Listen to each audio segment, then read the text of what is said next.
Hello, fellow aviators. I'm back. I know, you thought I was gone, but I'm back. Spent a lot of time driving, pulling loads, crashing. I don't know what I've been doing, but I haven't been flying, but I miss it, and I'm back. So to kick off the new year, I thought I'd run a test. I haven't been in Flight Simulator for so long, things change so often, I'm like, you know what, let's do a test. So for 2023, let's start off fresh with a brand new benchmark. We're gonna start just like before. We're gonna go in order, and we're gonna try to figure out what's the best settings. We're always gonna do 4K in the center, because that's where I'm always looking, that's where most of the action is happening. So I'd like to keep 4K in the center. Then we're going to do 1080 on the sides and see what we get. Then we'll move on to 2K on the sides, 1440p. And finally, why not? We got a 3080 Nvidia. Let's run 4K all the way. Let's see what gives us the best result. Let's compare and let's go from there. And right at the end, if you want to watch a recap, we'll do side by side, all three of them. Let's see how they all perform. As you watch this, if you see some things that I'm not doing right, that you know, please share with us in the comments below. Please let us know how we can improve and how we can make this triple screen awesomeness run better. And before I let you go, this is a brand new year. I have so much I want to share with you. One of the things I want to share is this Philips Hue lighting. I know that it's been around for a while. I know a lot of you use it and you've seen a lot of YouTubers use it. I'm being bathed in this beautiful Philips Hue light right now, and I really want to share it with you. If you're interested, let me know. I built a brand new light box. I have at least 7 Hue lights in this room that are lighting me, and that's in tandem with the game. Whatever's happening on the game, whatever colors are happening, are actually bathing me in real life. So let me know if you're interested and you want to see more. I'll make a video. So for now, as they say, stay fly, my friends. So a couple rules. Number one, if you wait till the end, you will see all of my settings, my Flight Simulator and Nvidia settings. Number two, I'm always going to call out to max FPS. Although you'll see things going up and down as they do naturally, I like to just call out to max to know what the maximum performance is of our GPU and CPU. Third, at the end I'll do a recap side by side, so you'll see all three running at the same time to get an idea of what's actually happening.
So here's my takeaway.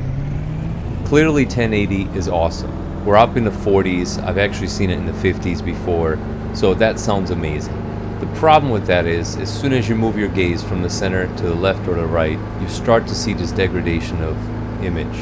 And to me, that's not acceptable, especially on a 4K 55-inch screen. It's very, very visible that the pixelation is coming through. So then we move up to the middle of the road, right?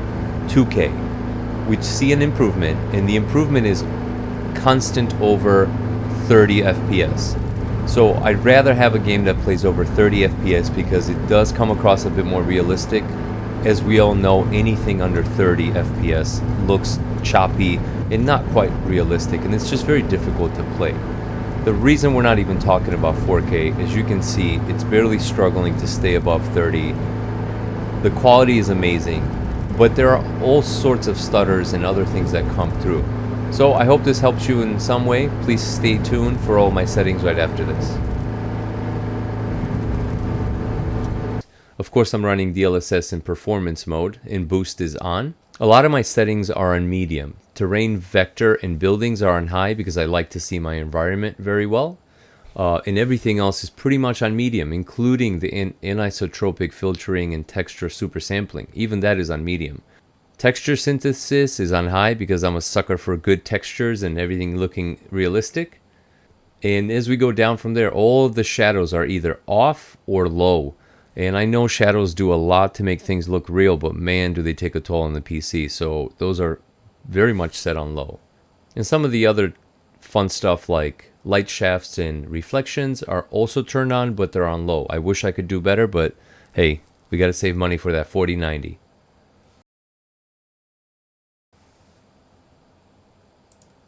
So I want to cover just the things that are important to me, but the rest of them just kind of try to look through and copy if at your own will. So the couple of things that are important to me. Ambient occlusion is very nice, looks very nice, but I turn it off because it takes quite a toll. That has to do with shadowing on the interior of the airplane, and it takes a toll on the PC. So that is off. Anti-aliasing, I let the PC do it. Of course, we're using DLSS on performance mode. And as we move down, the other things that matter to me is the texture filtering. Make sure to allow it and put it on high performance. Vertical sync, just let the application take care of it. And that's about it. Everything else, just kind of copy at your own discretion.